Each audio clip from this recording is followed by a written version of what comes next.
Hey, how's it going, everybody? Sean here for another daily movie review, and today we're going to be talking about 2005's Beowulf and Grendel. The film was directed by Sturla Gunnarsson. It was written by Andrew Ray Burzens. It stars, what's his name? Gerard Butler, Stellan Skarsgård, Rory McCann, Tony Curran, and a bunch of other Swedish dudes.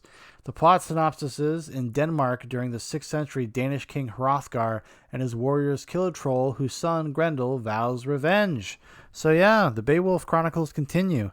So I was on Twitter, and I mentioned, I was like, oh, I'm watching the 2007 Beowulf movie, the Zemeckis one. I was like, I actually kind of like the script. I like what it does. And somebody suggested, like, oh, you should check out Beowulf and Grendel if you've never seen it. I think that's the best version of Beowulf that's ever been committed to film. I was like, oh ho.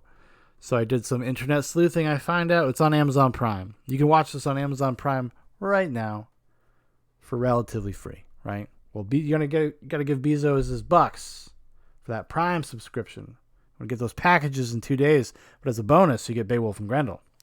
So what did I think of this? This is a kind of a pared down, more grounded, realistic view of Beowulf and Grendel. It's kind of like presents the story as historical fiction, and it deals a lot more with like kind of the encroaching shadow of Christianity as it was kind of sweeping across the land. They even make mention of King Clovis, King of the Franks, who's the guy that kind of brought everybody together, stopped people from living kind of tribal lifestyle into kind of more of a monarchy style thing, and he was the one who spread Christianity throughout the land. King Clovis. There you go, it's a little history lesson. But that's kind of looms kind of large in the movie, because it's really about kind of the end of an era, the end of myths, legends, magic, the end of this kind of lifestyle that these guys lived, this kind of, I guess, quote unquote Viking-ish lifestyle. And there's this new way.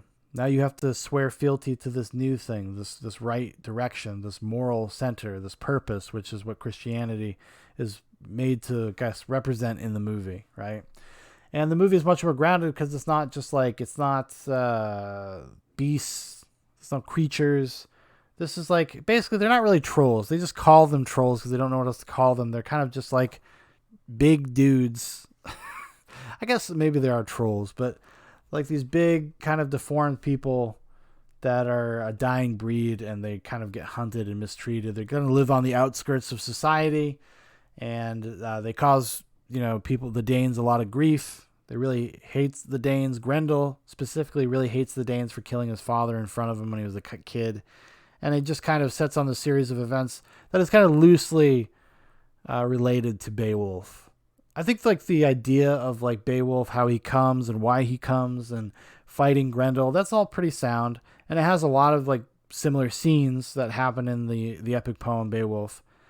But it's got a much different kind of purpose and aim. Kind of like in the same way that I think the Gaiman script, the Neil Gaiman script for the Zemeckis movie, is trying to do something different. It's trying to kind of reinvent this material in a way to make it more interesting, I guess, for lack of a better way to put it. Because like I said yesterday when I talked about the Zemeckis Beowulf, you got to do something.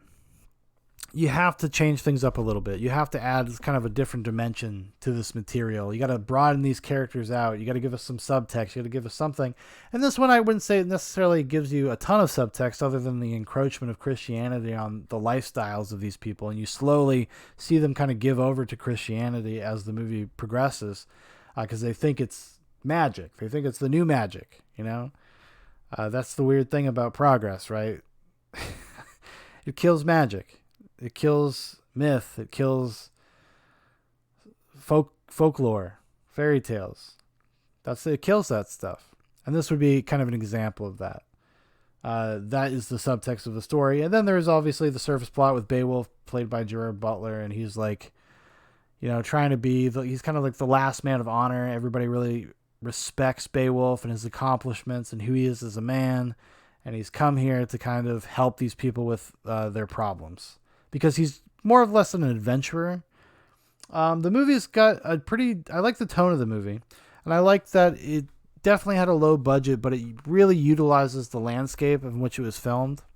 That's where you get all your production value. These beautiful cliff sides and mountain ranges and hills and ocean. And it gives the film kind of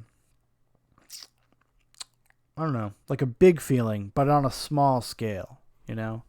It felt kind of like TV movie-ish, like a good TV movie. That's kind of what it made me feel like. Um, I don't know if that's really just maybe because of the direction. The direction's a little one note, a little workmanlike. Not necessarily a bad thing. I think it serves the story well, and I think the thing that elevates everything is probably the performances. Everybody's really great in the movie. Stellan Skarsgård kind of stands out. Gerard Butler's not bad. He's a little outclassed by everybody else. This would be, early-ish Gerard Butler, 2005. Probably filmed this in 2003 or 2004. But he's not bad. He's a decent Beowulf.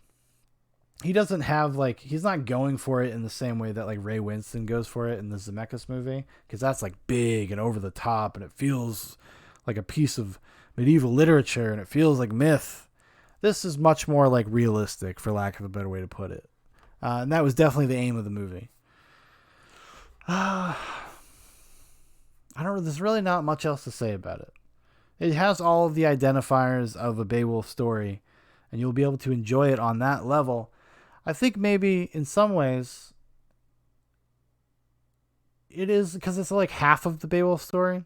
And in some ways, I think it still maintains kind of the core and spirit of the original story and the kind of integrity of the character Beowulf, maybe in even more of a classical way than the Zemeckis one did. Because that one's all about kind of deconstruction of myth making and the heroes, and this one is much more straightforward about no, he's a hero. I mean, he's a man, but he's a hero, and he has honor and integrity.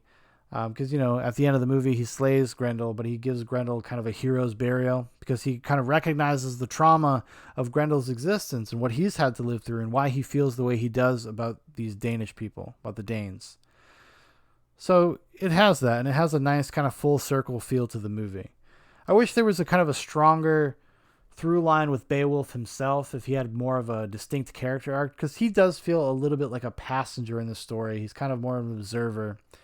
You see everything kind of through his perspective, so he's a little empty of a vessel, because you're just kind of meant to kind of project yourself onto Beowulf.